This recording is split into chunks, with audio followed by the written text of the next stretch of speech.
The most deadly weapons of all time are about to get a makeover as modern technology puts a new spin on the ancient past. Chad Hausnick leads the way, one part engineer and two parts mad scientist.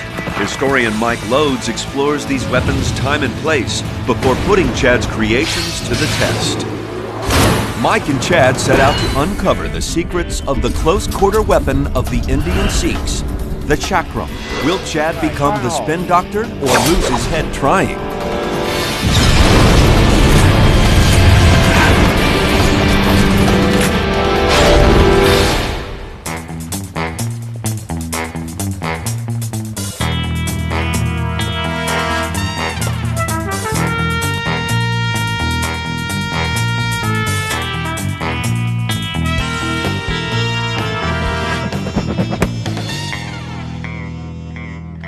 Good morning! Hey! Mike! How are you? You threw me for a loop there. Actually, sorry about that. I wouldn't have hit you, really. looks like you threw a loop at me. I have an odd job for you. I thought you were odd job. Well, that's kind of the idea, but I want you to build me a circular knife. Can I use circular logic? The secret of Odd Job's hat is this. It's called the chakram, or the chakra. Nifty. It's an ancient Indian weapon. Where's the handle? There's no handle. It's thrown like this, or... In fact, why don't you Yeah, come on set me up inside. some targets? Let me get out of these silly clothes. Oh no, that's a good look for you. You think? You think it's a good look? You like it? Good.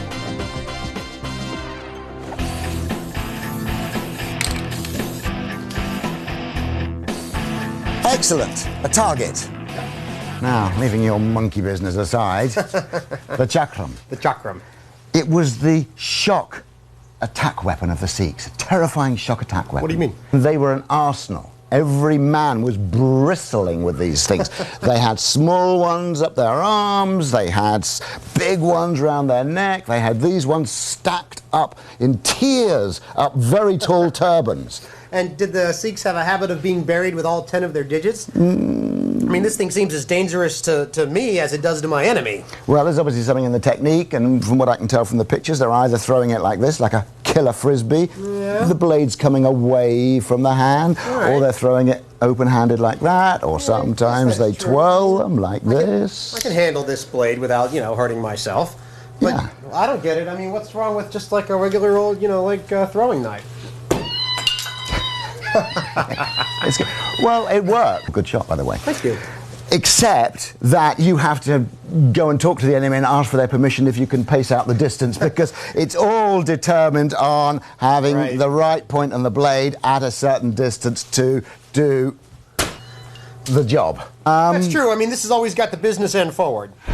It seems deceptively simple, a metal ring with a sharp edge. But it's so simple, improving it could be a challenge. So can you build me a circular knife that will be more powerful, more accurate, just as versatile and portable as all the bristling chakra of the Sikhs? I don't know that there's so much I can do with this, but what I can certainly do, I think, is probably improve the delivery system.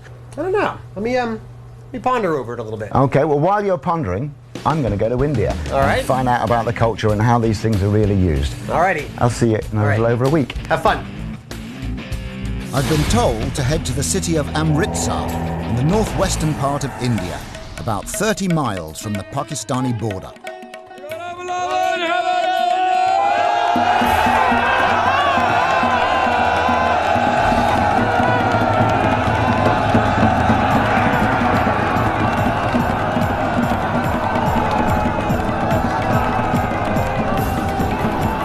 Here come the Akali Nihangs. They're in full battle cry. Terrifying warriors. They're bristling with weapons. But their signature weapon was this, the chakram. It's a dangerous throwing weapon. And it isn't just thrown by warriors on foot. They also throw it from horseback when circling a block of infantry. Only when they get alongside can they throw them like that. Can you imagine them going round and round the enemy, circling the flank, turning around, hurling their chakras into them, causing absolute devastation?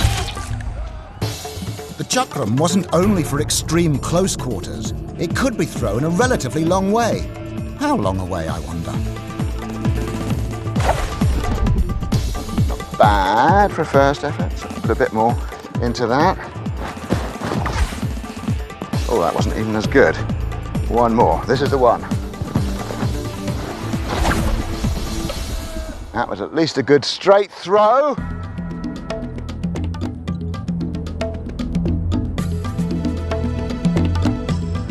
So I reckon that's about 30 yards, which is not bad for a novice, and I'm sure an expert could probably get 40 or 50. But range isn't the issue, Chad. Versatility is the issue. That's what you've got to crack.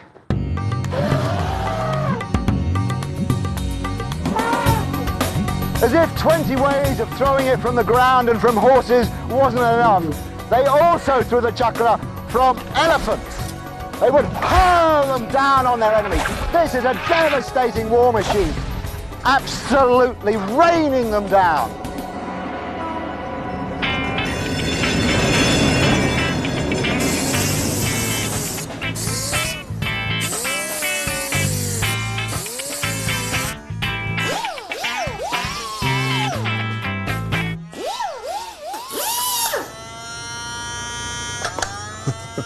Careful what you start, mister.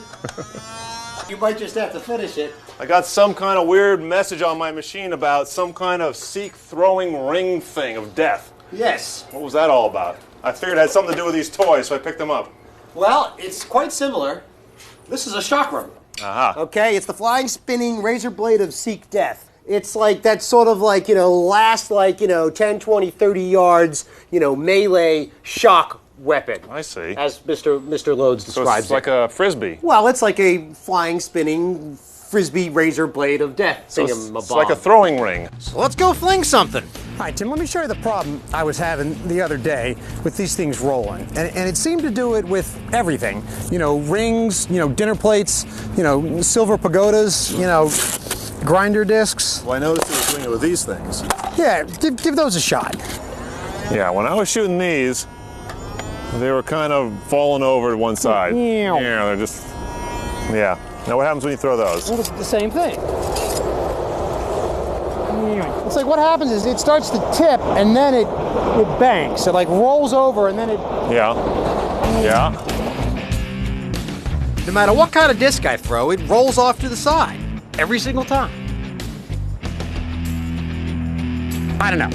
Anyways, there's something going on here that I haven't got a clue. I think we got to go to the BPOR research lab. I've seen the terror of an Akali Nihang Chakram charge, and now I'm going to try and make friends with them. This is the Golden Temple at Amritsar. Stunningly beautiful. It is the heart, the hub of Sikhism. This is where people come from all over the world.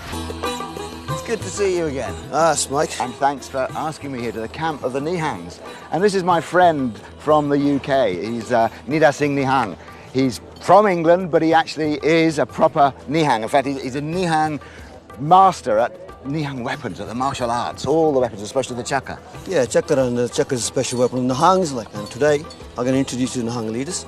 I myself is from Buddhadal, an institution from 1606, and these great institutions are the core of Sikhism. Our leader's not here, he's ill, but the rest of the Nihangs are here today. So let me come and introduce you. That's it. This way. He's a direct blood descendant of the first great general of the Sikhs, Baba Bidhi Chand.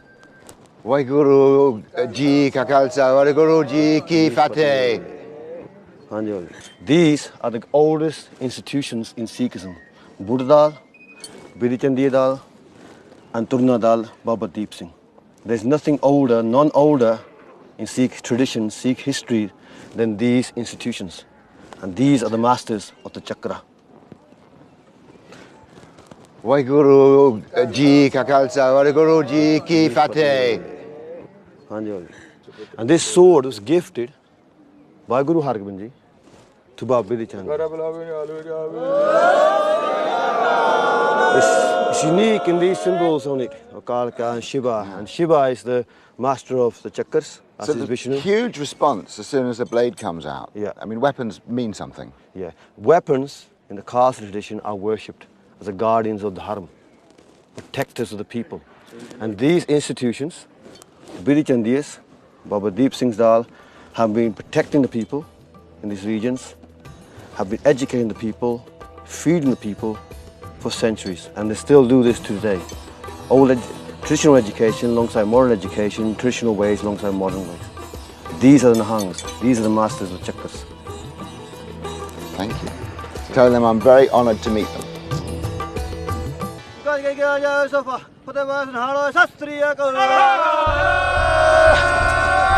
So here comes Nihang infantry.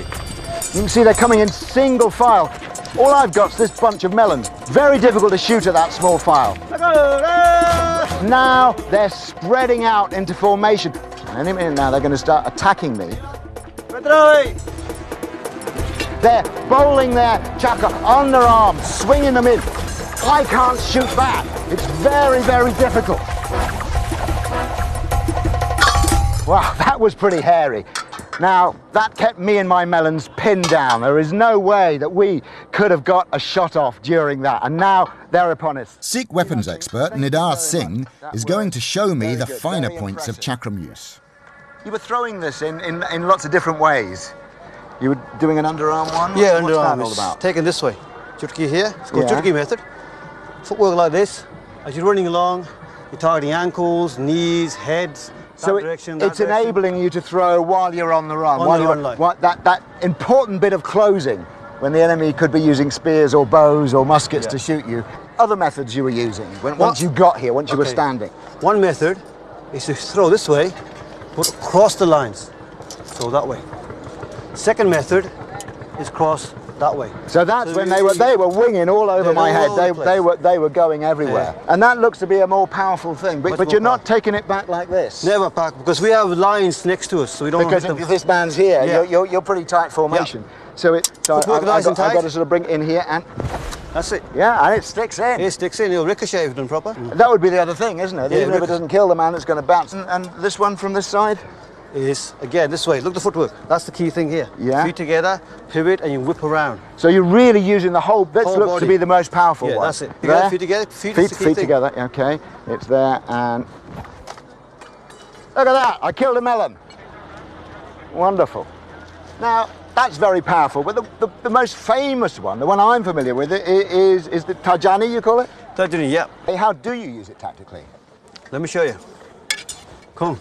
Okay, you need the. This is formation now. From here. There. I see. And the jostling Oh, and back. even when they're jostling you about, yeah. look at that, he's like a human throws gyroscope. It's fantastic, it's really stable. And I'm engaged fighting with these people, and you're throwing at my melons, and it's very, very intimidating. So, Chad, this is a demon weapon. I know you can build something quite powerful and flashy, but can you build anything as versatile and as adaptable as this? This is a real challenge for you, my friend. Give that thing a whale like you mean it. I'm up for the challenge, but I suspect a plain steel ring won't cut it. And what I discovered was I couldn't get any repeatability, any accuracy. The rings kept rolling to the left, just like this little styrofoam ring. Now there's a guy who has cracked this particular conundrum. The inventor of the Arobi flying ring, Alan Adler. But my first question is, why do all these discs bang to the left? It banks to the left. And it's because of gyroscopic precession that it banked to the left. What happened was that the lift was here, but it was spinning. So the effect of gyroscopic precession is that although the lift is trying to lift it up here, it really lifts up here. And that's what caused it to bank to the left. Our disc is flying through the air like a crude wing, but because this disc is spinning, it is subject to gyroscopic precession. And the effect of this phenomenon is that the lift created at the leading edge actually acts at 90 degrees to the leading edge, lifting only one side of the disc, causing the disc to bank or roll. The situation is entirely different with a ring than it is with a disc.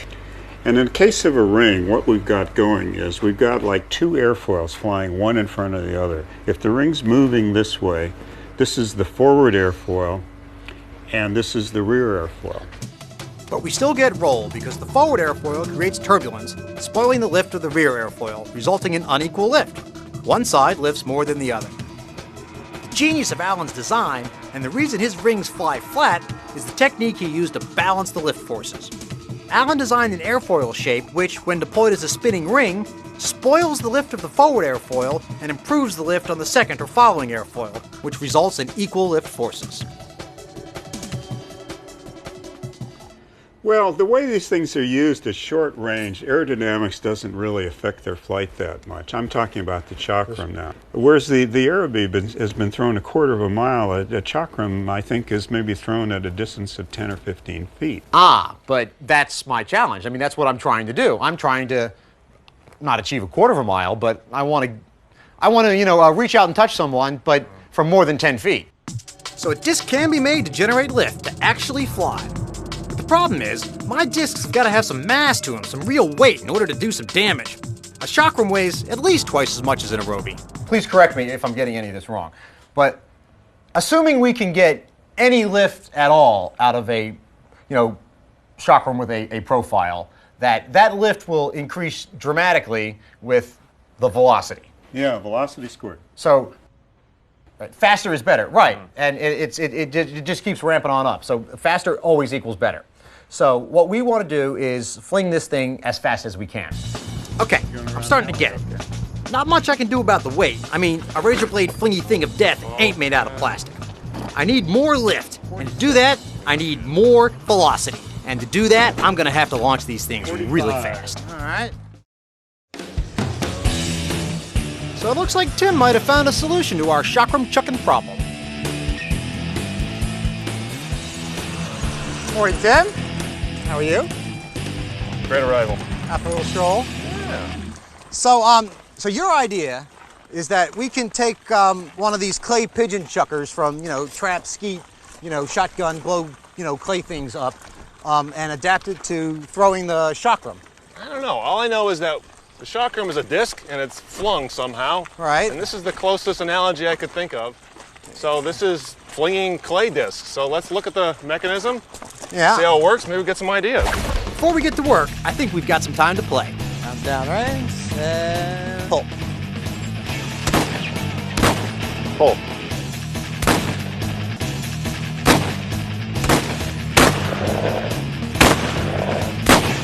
Am I keeping score? Well, that was 0 for 2. I could spend all day here, but we probably ought to actually do some work. No, I think we should spend all day here. I think you're right, but all right, let's do 5 minutes actually figuring out how this chucker thing works, and then we'll come shoot. Yeah, some we'll more. come back to this. All right, that cool? Take 5. Absolutely. That's what I didn't understand about obviously the pigeons, right? Correct. Are they're spinning very rapidly. That's what stabilizes them, just like our Chakram. But I didn't understand what set up that rotation. Can we fire it up and cycle it a couple times? Absolutely. The machine doesn't just fling the clays forward. It imparts that all-important spin to stabilize them in flight.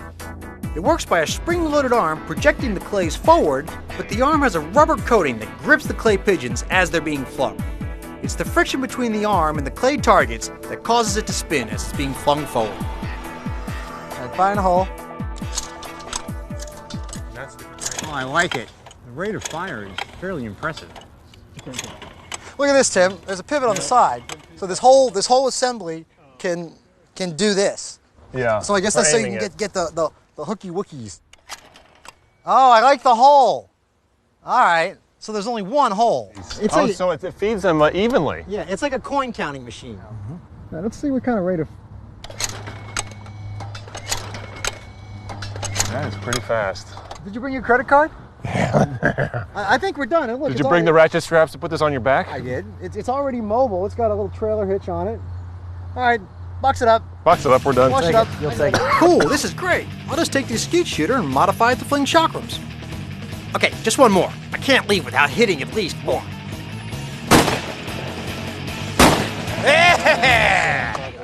I'm still in India, and it's time to learn how these weapons were used at extreme close quarters. So we've seen how it's used in battle, and the thing that strikes me is it's so versatile, so many different ways to use it. But I don't really see how these small ones are going to be useful on the battlefield. You'll be surprised, Mike. Yeah? Sentries, guards, we take them out with them. Okay. Let me show you. Okay. Here's one of my melon army as a What sentry. we have now here is a guard guarding. Uh-huh. So at night time they'll creep up on him silently. Once within range, they'll dash out from behind the bushes, a dagger in one hand. If he doesn't see us, then we just go straight in, hook around neck, kill him there. Problem is, when he sees us, and that's when we stick it in there, then we go straight in, bang, snap, whatever. So like yourself, it'll be in the head as you get around. So it's in the head. By the time you scream, like, you go here, cut your vocal cords, take your neck here, snap your neck, and right through your throat hard. That's used as a handheld weapon as well. Handheld weapon. I mean, these. Now that's a different throw you were using there, isn't it? Definitely. Was it something like this? Yeah. It's there, and it's there. That's it. Go straight. I'll give you a good. dagger. You like a dagger. So you And then, yeah, so having surprised him, then I can come in and then I can really finish it off. Very versatile. Very versatile, Mike. But what about these ones? That's a chakram as well, isn't it? It is a form of chakram. It's more self-defense mentality. So if you're facing a opponent who dashes on you with a sword or so on, they quickly take them off, flail them out like a bunch of cards. Quick here, there, quick, there, quick, there, quick, there, quick. They look like fun. If nothing else, I could throw this between the eyes. Straight between the eyes. Yeah. Could you get it off that quick? Yeah, quick. Put it on your It wrist. comes in quick. So here, there, quick. Yeah, see, you're too late. No, but watch. This comes around, hooks around there, snaps the wrist. I can feel that as a lever. That's a really sharp edge on there, pushing down on my bone. That's a deadly lever. Breaks. There. Comes across. Oh yeah, and you're breaking my neck and pulling my nose off at the same time. And breaking your back at the same time as well. And if you did manage to get it off? If you take it off, it'd be like a knuckle duster. Bang there, your wrist, elbow will be broken. That's nasty. There, be straight through eyes. So what I need to do is make this flying, flinging razor blade of death into an airplane. Oh yeah, and hopefully find a way to auto-load these things. But my skeet shooter is hardly suitable for the battlefield, so I need to find some way of mounting it so I can aim it in any direction.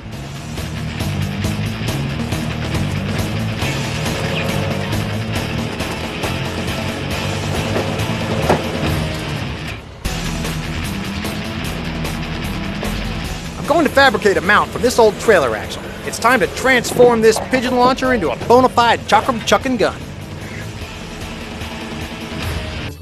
So, you know, Nida, I can't help but notice, but you're covered in weapons. Yep. I know that's not because you're a violent man, that's part of your religion and part of your traditional dress, but I mean, what exactly have you got there? What we have here is a katana, punch dagger, go through chainmail. We have next another beach gouge, piercing armor and chainmail. It's two daggers. Kukri. Okay, that's the kukri. Kukri there. So, we have now, very unusual one, Bagnaka, leopard claw, close quarter grappling. Okay, so that's in there, and that could just The take my hands face like out. there, like so you can just grab and carefully, yeah. That's there. Yeah. There, then you got small at the back, throwing knives, Right. checkers, Because you got which you usually go into turban. They go into the turban. They go into turban. Well, you know, that, to me, that's one of the great questions of the universe. Yeah. Is what does a Scotsman wear under his kilt and what does a Sikh wear under his turban? So that you actually have. Yeah. Well, this serves not only a weapon, but it's also armor. So, for instance, let me show you. This. Okay. So you can put this on you. You can put them on me. Yeah, definitely. I'll just show you an example. Like, so you get this here. Pretend you got long hair, like. Yeah, that's. So lots of imagination required here. Yeah, a lot then. of imagination there. Yeah. What you do is put these through. There. Put it on head there. So this is my hair. That's your hair, like, wrapped in dream. cloth. And that will now wrap up, and so on. That's it. That will now on the crown of your head, technically. Over top. And the rest of the turban will come over top. There he goes. There. It'll be rough, like, because you haven't got long hair, so it's not going to... I did have once. You'll be old one day. Probably a long time ago, though. Do Sikhs go bald? They do, like. Although, I mean, I say Sikhs as if it was an ethnic, but it's not, is it? I mean, it's a religion. It's a religion, yeah. It's not an ethnic identity. No, it's not. And it's open, I mean... Anybody can be. Americans, anybody, Germans. Oh, look, there's a turban there now. It's a bit rough, like, but what this will give you is full protection. Hey, look at that. Do I pass muster? No, I just need a bit of chadification with the hair here, and I'd be fine. Next, you've got another chukka there. Yeah, well, that was on the outside. Now, these traditionally are weapons, close quarter. So once we engage in close, the hands are grabbed, and I come with my hands, eyes will go. you can take my eyes out with that Try that. razor on your forehead. Yeah, and then these underneath, we're going to your throat. And, okay, so you've got a knife in there as well. Knife in there, which again be taken out for close quarter ground fighting, etc. So. And this chakra also is a bit of armour at the back. Yeah, armour, So yeah. when it comes to hit you on the back of the head, Yeah. you've got a bit of armour there. We've got good armour. There, so on, yeah. That kind of works. Yeah, you've got good armour on top. Yeah. There with that. You're armoured here And the because that kitchen, they'll big, combine that with big chain knife. And there, bristling. And these. Yeah, and braces again. Then from chakrams. That's fantastic. All this. Thank you very much. I purchased this Keat launcher, and it's time to turn it into a deadly chakram chucker.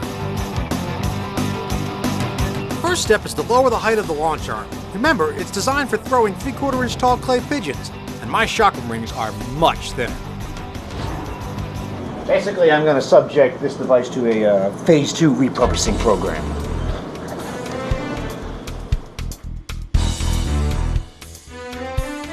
I've come here to Patiala, which is the capital of one of the old Sikh kingdoms founded by the Nihang. And looking at those battlements, I can see what an ideal weapon the chakram is. You imagine people trying to scale up there, coming up on ladders. Well, you don't have to poke your head over too far to get them. You can just throw them down. You can see the top of the ladder and just drop them on their head. And it makes me think about the chakram. You need a lot of these things. You need volume. You need a lot of ammunition. So how much work is there in making one, and how much time does it take to produce that? It's got to fly, it's got to have a sharp edge, it's got to be perfectly circular. That seems quite a big deal to me. I'm in just the right place to find out. They've been making chakrams here in Patiala for centuries.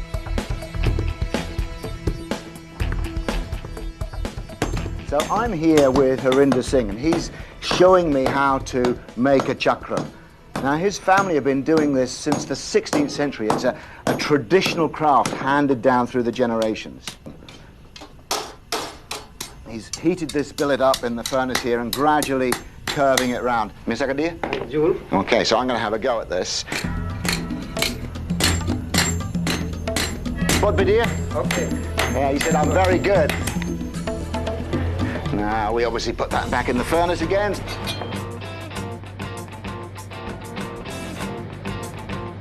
Oh, look, there's some rings cut out. We're about to find out why this company calls itself Automated Plate.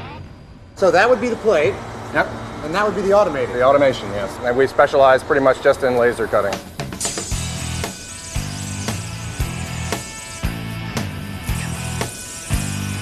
I was knocking these out on my plasma cutter, and you know, it's taking me 10 minutes, 15 minutes per, and all the slag, and it was a mess. And I need about 300 of them.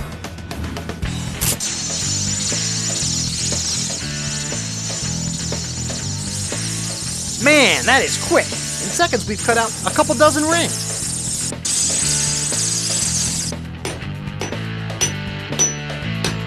See, once you've started the curve, then it really just pushes into this more steeply shelving dish quite quickly and easily. You're bringing it round much, much faster than we were. But it's still a pretty time-consuming process to make a hoop. And when you think of how many tens of thousands an army would need, it's terrifying logistics.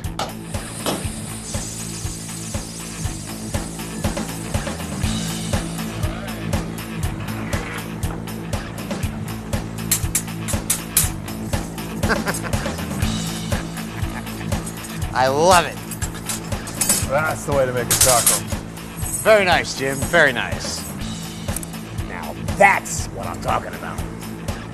One more place to go. I got my chakram rings cut, and now for the airfoil to help these puppies fly. Well, what about profiling? Can you form, you know, profiles? Chad, I can't do this for you, but this is what I can do. Ah, I see what you got. Makes a little cone out of it. Plain flat rings don't develop any lift, and we need lift. There's no need for a complex profile like Allen's or Roby's. I think a basic airfoil or wing shape should do the trick. Nice. Yeah, let's knock out a couple of these. We'll see how these work. And they look like they stack nicely, so they'll feed. Yeah. Well, cool. That's gonna work. There you go. Chris, thank you so much. Thank you. That's really great. I appreciate you knocking these out so This has fast. saved us a lot of time and energy. So we've got our almost perfect circle. All that has to happen is it needs to be joined. Aha! So he's going to use brass to fuse it together round the join. So he's just putting that into the fire. Man, in just a few hours, we've made a couple hundred chakrams. But the day's not over yet. We've still got some time to build. Gotta turn this puppy into a chatified, deadly chakram delivery device. So this is the chucker in the process of being obfuscated. It works in this direction. This is the bottom.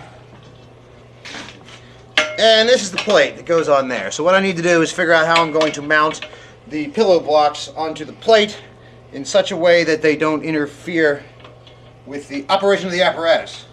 My chucker mount will be fabricated from this old axle. I need to pan, tilt, aim, fire, kill! Here's 1, 2, 3. Okay, so this is the heavy base plate which will mount in the back of vehicle X. And here's the rim that you and I wrestled the tire off of yesterday. And this rim will get welded to the base plate.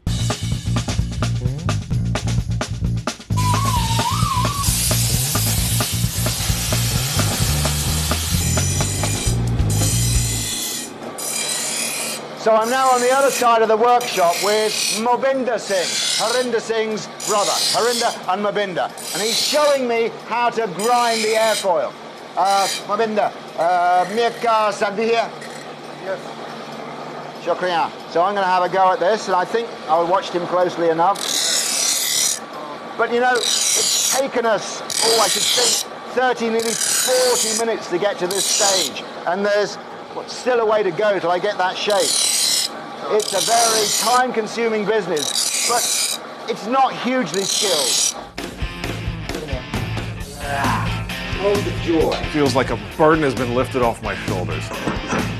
Sweet and dandy. I don't want to crush it too much. Okay. All right, so now we've got pivot and we've got tilt. Pan, tilt. All right, boom, bang, done, next, out of here. All in favor? Yep. The ayes have it. Almost have it. A few more tweaks. Need to make it fit. And here we go. Voila!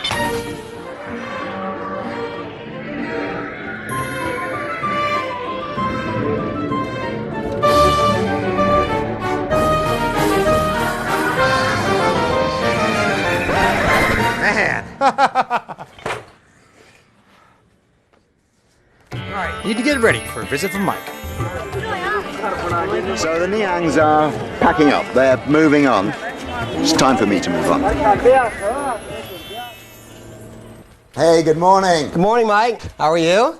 I'm good. How was your trip? It was good. It was wonderful. Warmer than here. Yeah. What are you doing? Well, I keep polishing it and the genie keeps not coming out. India. We're not doing Arabia. Arabian Nights. Wrong show. Maybe that's why it's not working. That's why it's not working. What do you got? What have you done? Well, You've done I have stuff. a veritable plethora of Objets de Razor. Razor. Yeah. Sort of. Kind of. Yeah. Yeah. Okay. I've actually found these smaller ones to work better. With my mechanized system, these seem to work the best. And you'll notice that I did grind a little bit of a profile in there, and it gives it sort of an airfoil shape, which actually helps the lift, which improves my range. So Well, we can... this is most unexpected, because I expect you to go with bigger, heavier, chunkier, more power. Often I do. So you have a machine for this, which you're going to get the power with? Well, force equals mass times acceleration. So you can either have mass with a bigger ring or more acceleration, more velocity. And I do. And it is right here. It looks wonderful. How does it work? I don't know. I haven't quite figured that out yet. It's good to sit on and sing around. It is. It's a lot of fun. And it, I get you. Yep. So- Magazine. So I can load up to about 100 of these. Which saves you having a very tall turban. Indeed. Here is a 12-volt motor, right? It's a gear motor, so it spins really slowly. And when I turn it on, it brings this around, and this is now spring-loaded under incredibly high spring tension. And when I push the trigger, it releases the mechanism, allowing the arm to fling around. And ka-fling! And I got a pretty significant rate of fire, as you can see. You really have. That's like they use shooting the clays for skeet shooting. Exactly. I modified it maybe a little. And in case it gets dark outside, I can always hit you with the headlights. I usually have to find my own light. Now you can find me. That's great. Now, that is wonderful. Very Chad. But how are you going to run around the battlefield with that on your back? Oh, I have an elephant out back. Oh, you do? I'm not even going to ask. Okay. So you think you've got the mobility, you think you've got the versatility, that you can do any range, get around the battlefield. I can guarantee I've got some mobility. Well, you have 48 hours to finish your tweaks and polishes. I am going to go and set up a course. I will see you on the testing field. I'll see you there, only without my bells. Take care, Mike. Have a good day. All right. Need to make sure this thing works. First time, every time. Gotta meet that challenge. All right, so we've got our trusty high-speed camera up here ready to go, and we're about to get its lens dirty again with some melons. And what else you got for me, Tim? We got a bag of tricks. A bag of tricks. But don't try this at home, children. Or adults, either, for that matter. Because remember, we've got combined 1 year of experience, which keeps us safe. All right, ready to go. All right, are you loaded? Okay, exactly where I want to be. Fire in the hole. Wow. So much for my pins. Well, that's fun. Let's do that again. Good. Okay. Sorry. Trying to have some fun? Wait, you're doing it off. Yeah, I'm doing Fine, it. you do it. I want to watch it. Okay. 3, 2, 1.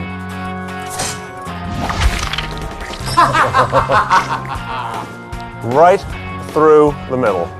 Didn't even cut the side. Look at that, look at that, look at that. It went clean through the middle. Right through the middle. And this right here, this is just a split. It's like butter, baby. Can you see this? Butter. Look at that right there. One shot was pretty good. The goal here is repeatability. So set them up. I'm ready. Bring it on. My devious device, the Chad Trucker, is complete. Now, where did I put my elephant? Is that the way you're supposed to drive that thing? Oh, yeah.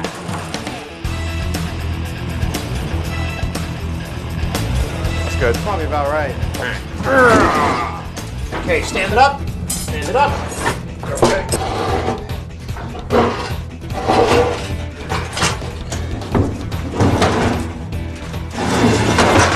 Brilliant. Just for safety, I'm going to take a load strap, a ratchet strap, and I'm going to strap the bed down to the chassis. In other words, I'm going to deactivate the dump. And this is already cantilevered past the hinge point, which is about here. And I don't want it dumping me, so safety first.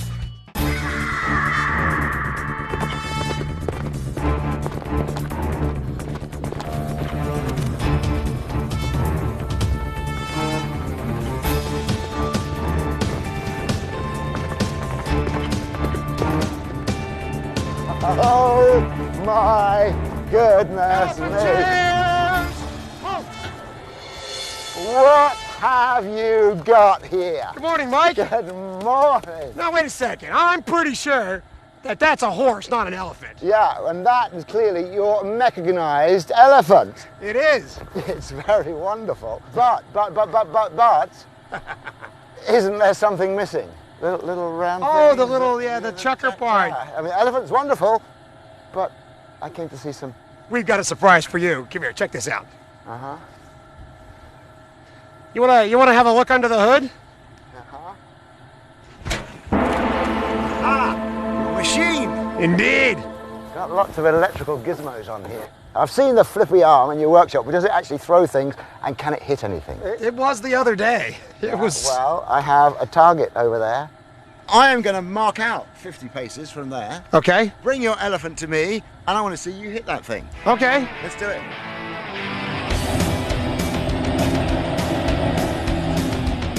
Come on!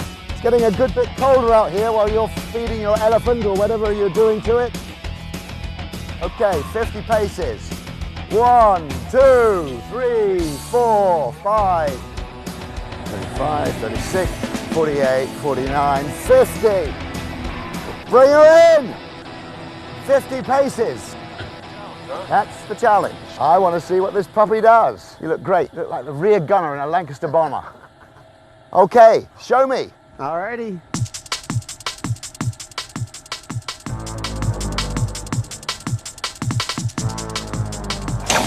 Whoa. Spot on for range. Yeah. Just need to curl that in. I'm impressed. Thank you. All right, I got it dialed in now. Oh, yes. Yeah, and another one. That is a seriously impressive machine. And another one. This is relentless. Yes! There we go. Enough, enough. That is absolutely fantastic. I mean, I asked you to build me a chakram that was better. It's got that range easily. You've got much more range than you would ever need on a battlefield with this sort of weapon. Right. But it's consistent. It is. Once you get it sort of locked off, it's just like thunk, thunk, thunk. And that is so intimidating, and that's its job. It's an intimidating weapon to keep the enemy pinned down, and you've got that going at them. So really, mission accomplished. This is a superlative machine. Thank you. A fantastic Chad Chakram Chucker. That's what we call it. We call it the chucker. There you go. Now, when I was at the workshop with you, you said it was going to be mobile, and clearly it is very mobile on a battlefield, but I thought I need to really test how mobile and how quickly can you range into targets on the move. So I have designed a little course. Oh, yeah? I'm going to go around it on the horse. Okay. And I want to see if you can beat my time and beat my score. We'll follow you on the horse and meet you at the course. See you in a minute. All right. Get up in chairs! Advance! I've set up a variety of different targets, balloons, melons and mannequins. The real challenge is not only going to be accuracy, but also manoeuvring through this forested terrain at battle speed. I'm pretty confident that my horse will be able to manage it, but I'm not sure about Chad's elephant.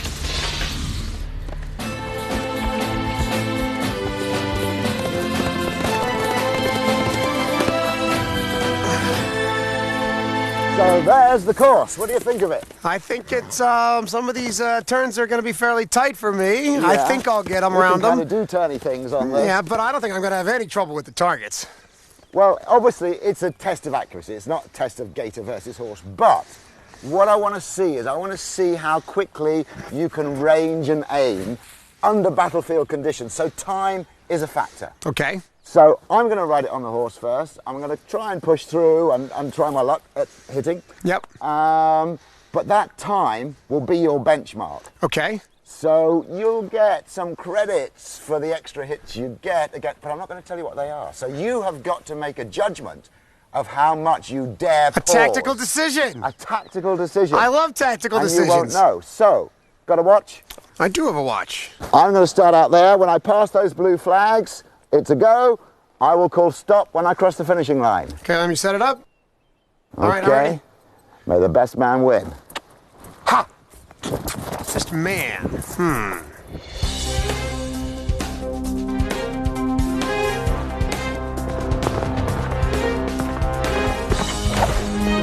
One. Oh, just missed. Yes! Hey! Nice shot! Good go, get up.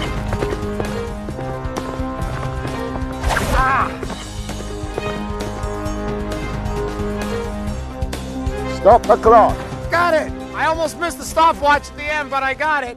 How'd I do? It's about 37 seconds. 37? Yeah, 37. That last corner right there is going to be tight for me. I'm worried about that one. It's going to be tight for you, that's for sure. Quick walk through with Tim. Okay. Plan your course. 37 seconds is the benchmark. I'm hoping for the credit for the accuracy. Okay. Okay, let me go get ready. Go for it, floor it. Through the gate. Go. Oh, I'm good. Go. Oh, things falling apart. A major seating malfunction. He's hanging in there. Hey, swing!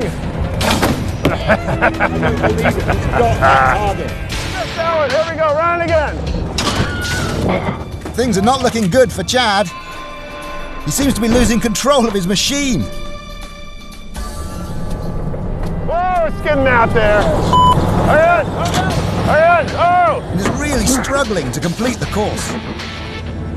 I got it. This is a lot slower than my time, I have to say. I see him. There we go. Get it? All right. Next one, dead ahead. And missed that one. This isn't going well, and my machine can't handle this terrain. The whole thing is falling apart. Differential lock, Tim. Differential lock. Go.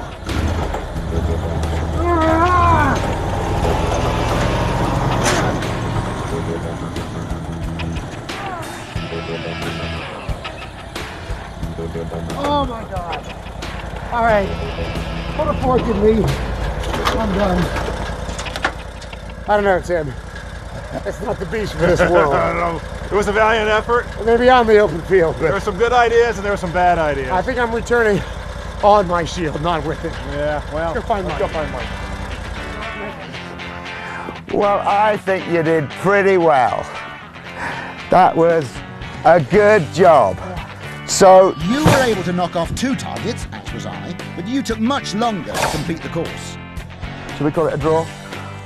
I'm in. Thanks. But the machine is superb. That range out there, that accuracy, that thunk, that does its job. This was just a bit of fun. This is a draw, but you are mission accomplished. Thanks, Mike. I just got one question after we get that thing out of the mud. Uh-huh. What's next?